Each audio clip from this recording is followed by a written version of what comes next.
ನಮಸ್ಕಾರ ವೀಕ್ಷಕರೇ, ಕಳೆದ ವಾರದ ಶೃಂಗಾರ ಕಾವ್ಯದ ಗುಂಗಲ್ಲಿರೋ ನಿಮಗೆ ಇವತ್ತೊಂದು ಟ್ವಿಸ್ಟ್ ಇರೋ ಇಂಟ್ರೆಸ್ಟಿಂಗ್ ಸ್ಟೋರಿ ತೋರಿಸ್ತೀನಿ. ಹಸಿದವರಿಗೆ ಕರೆದು ಅನ್ನ ಹಾಕಿದ್ರೆ ಹೆಗಲೇರಿ ಕೂತ್ಕೊಂಡ್ರಂತೆ. ಹಾಗಾಗಿದೆ ಶೋಭಾ ವಿಜಿ ಕತೆ. ಆ ವಿಜಿನ ಮಗಳ ಥರ ನೋಡ್ಕೊಂಡಿದ್ದೆ ತಪ್ಪಾಯ್ತಾ? ಅವಳು ಶೋಭಾಗೆ ಕೊಟ್ಟ ತೊಂದರೆ ಏನು? ಶೋಭಾ ಮೈಯಲ್ಲಿ 3 ಆತ್ಮಗಳು ಸೇರಿವೆಯಂತೆ. ಶೋಭಾ ಮೈಯೇನಾದರೂ ಬಾಡಿಗೆ ಮನೆನಾ? ಅಮಾವಾಸ್ಯೆ ಪೌರ್ಣಮಿ ಬಂದರೆ ಏನಾಗುತ್ತೆ? ಯಾರು ಆ ವಿಜಿ? ಏನಿವರೆಲ್ಲರ ಸಂಬಂಧ? Watch it.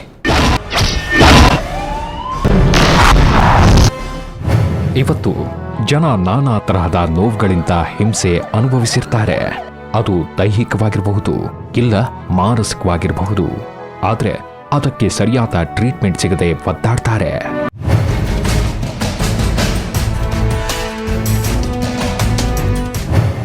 ಕಾಯಿಲೆ ದೈಹಿಕವಾಗಿದ್ರೆ ಎಲ್ಲ ತರಹದ ಚೆಕಪ್ಗಳಿಂದ ತಿಳಿಯುತ್ತೆ.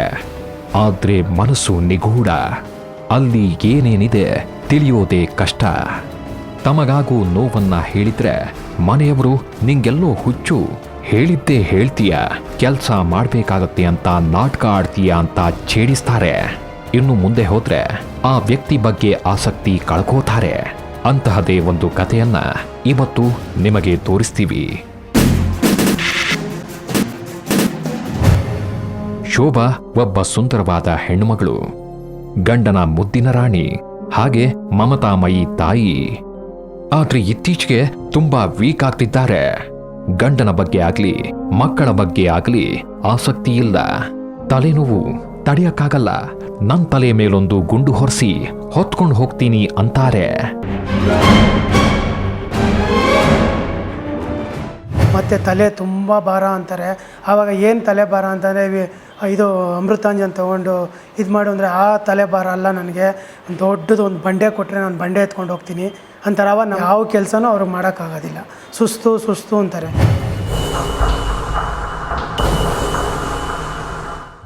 ಶೋಭಾ ಸದ್ಗೃಹಿಣಿ.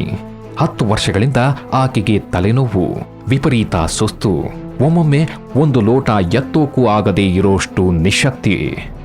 ಕಣ್ತುಂಬ ನಿದ್ರೆ ಮಾಡಿ ಅದ್ಯಾವ ಕಾಲ ಆಯ್ತು. ಮಲಗಿದ್ರೆ ಸಾಕು, ಯಾರೋ ಕಾಲು ಹಿಡಿದು ಎಳೆದ ಅನುಭವ. ಪಾದಕ್ಕೆ ಮುಳ್ಳು ಚುಚ್ಚಿದ ಹಾಗಾಗ್ತಿತ್ತು. ಅದು ಯಾರು ಅಂತ ಮಾತ್ರ ಗೊತ್ತಾಗ್ತಿರ್ಲಿಲ್ಲ.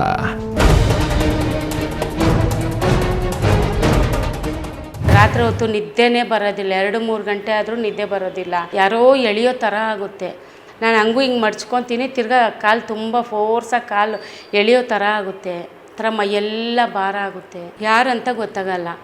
ಒಂಥರ ಮುಳ್ಳು ಚುಚ್ಚಿದಂಗೆ ಕೈ ಬೆರಳು ಮೈಯೆಲ್ಲ ಆ ಥರ ಆಗುತ್ತೆ. ಡಾಕ್ಟರ್ ಹತ್ರ ತೋರಿಸಿದ್ರು. ಎಲ್ಲ ನಾರ್ಮಲ್ ಆಗಿದೆ ಅಂತ ಹೇಳಿ ನಿದ್ರೆ ಮಾತ್ರೆಯನ್ನ ಕೊಟ್ಟು ತಿನ್ನಿ, ನಿದ್ರೆ ಬರುತ್ತೆ ಅಂತ ಹೇಳಿ ಸುಮ್ಮನಾಗಿದ್ರಂತೆ. ಅದೇ ಡಾಕ್ಟ್ರ್ ಹತ್ರ ಹೋಗಿದ್ದೆ. ಡಾಕ್ಟರ್ ಈ ಥರ ತಲೆನೋವು, ಹೊಟ್ಟೆ ನೋವು ಆ ಥರದ್ದೆಲ್ಲ ಡಾಕ್ಟ್ರ್ ಹತ್ರ ಹೇಳಿದ್ವಿ. ಎಲ್ಲ ರೀತಿ ಚೆಕಪ್ಪು ಮಾಡಿಸಿದ್ರು ಅವರು. ಆಮೇಲೆ ಏನೂ ಇಲ್ಲ ಅಂತ ನಿದ್ದೆ ಮಾತ್ರೆ ಬರ್ಕೊಟ್ಟಿದ್ರು. ಅದು ತಗೊಂಡ್ರೂ ಏನೂ ವಾಸಿಯಾಗಿಲ್ಲ. ಮನೆಗೆ ಶೋಭಾ ತಾಯಿ ಏನಾದ್ರೂ ಬಂದ್ರೆ ಯಾಕೆ ಬಂದೆ ಹೊರಡು ಅಂತಿದ್ರಂತೆ. ಸಿಸ್ಟರ್ಸ್ ಬಂದ್ರಂತೂ ಕ್ಯಾರೆ ಅಂತಿರ್ಲಿಲ್ಲ. ಇನ್ನು ಬಂಧು ಬಳಗ ಕಂಡ್ರಂತೂ ಸಿಡಿತಾ ಇದ್ರು. ಇದರಿಂದ ಬೇಸತ್ತ ಮಕ್ಕಳು ಚಿಕ್ಕಮ್ಮನ ಮನೆ ಸೇರಿದ್ರಂತೆ.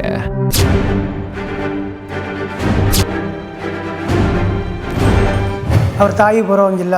ಸ್ವಂತ ತಾಯಿ ಏನಕ್ಕೆ ಬಂದೆ ಅಂತ ಕೇಳೋದು. ಅವರು ಸುಮ್ಮನೆ ಬಂದಮ್ಮ ನೀನು ನೋಡ್ಕೊಂಡು ಹೋಗೋಕ್ಕೆ ಅಂತ ಅಂದರೆ, ಹೌದಾ ಸುಮ್ಮನೆ ಬಂದ, ಆಯ್ತು ಹೋಗು, ನಾನೆಲ್ಲ ಹೋಗಬೇಕು, ನಾನು ಯಾವುದೋ ದೇವಸ್ಥಾನಕ್ಕೆ ಹೋಗ್ಬೇಕು ಹೋಗು ಅನ್ನೋದು. ಮತ್ತು ತಂಗಿ ಬಂದರೆ ತಂಗಿ ಹತ್ರ ಏನಕ್ಕೆ ಬಂದೆ ಅನ್ನೋದು. ಅವರು ಅರ್ಥ ಅಷ್ಟು ದೂರದಿಂದ ಬಂದು ಅವ್ರಿಗೆ ಒಂಥರ ಬೇಸರ ಆಗುತ್ತೆ. ಅಮಾವಾಸ್ಯೆ ಪೌರ್ಣಮಿ ಬಂತೆಂದ್ರೆ ಸಾಕು, ಯಾರನ್ನ ಕಂಡ್ರೂ ಆಗಲ್ಲ. ಅದು ಗಂಡ ಇರ್ಲಿ ಮಕ್ಕಳೇ ಇರ್ಲಿ, ಎಲ್ಲರ ಮೇಲೂ ಕೂಗಾಟ ಅರಚಾಟ.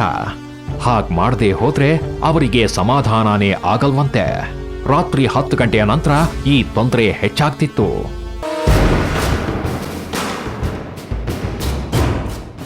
ನಾನು ಎದ್ದಾಗ ಟಾಯ್ಲೆಟ್ ರೂಮ್ಗೆ ಹೋದಾಗ ನೈಟ್ ಹೊತ್ತು 10 ಗಂಟೆ ಊಟ ಮಾಡಿದ ತಕ್ಷಣ ಒಂಥರ ಮೈಯೆಲ್ಲ ಭಾರ ಆಗುತ್ತೆ. ಹಗಲೊತ್ತು ಅಷ್ಟೇನು ಇರೋದಿಲ್ಲ. ಪೌರ್ಣಮಿ ಅಮಾವಾಸ್ಯೆಯಲ್ಲಿ ಊಟ ಆಗಿದ ತಕ್ಷಣ ಮೈಯೆಲ್ಲ ಭಾರ, ಏನು ಕೆಲಸ ಮಾಡೋಕ್ಕಾಗೋದಿಲ್ಲ, ಸುಸ್ತು ತುಂಬ.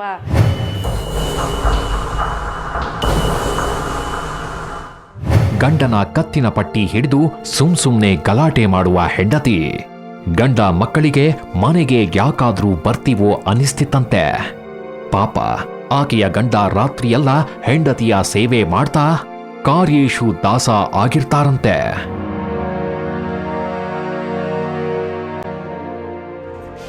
ಇಷ್ಟೆಲ್ಲ ಪ್ರಾಬ್ಲಮ್ಗಳು ಶೋಭಾ ಬದುಕಲ್ಲೇ ಯಾಕೆ ಬರ್ತಿವೆ? ಅವರು ಚೆನ್ನಾಗಿ ಬಾಳೋದು ದೇವರಿಗೆ ಇಷ್ಟಾನೇ ಆಗಲ್ವಾ? ದೇವಸ್ಥಾನಗಳಲ್ಲಿ ಸೇವೆ ಸಾಲದು ಅಂತ ದರ್ಗಾಗಳಲ್ಲೂ ಉಪವಾಸ ವ್ರತ ಅಂತ ಮಾಡಿದ್ರೂ ವಾಸಿಯಾಗದ ಕಾಯಿಲೆಗೆ ಕಾರಣ ಏನು? ಅಮಾವಾಸ್ಯೆ ಬಂತು ಅಂದರೆ ಅವರ ಕನಸಲ್ಲಿ ಒಂದು ಹುಡುಗಿ, ಒಬ್ಬ ಗಂಡಸು ಕಾಣ್ತಾ ಇದ್ರಂತೆ. ಯಾರದು? ಕುತೂಹಲ ಇದೆ ಅಲ್ವಾ?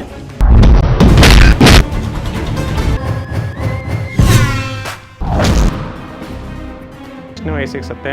9 ವರ್ಷ.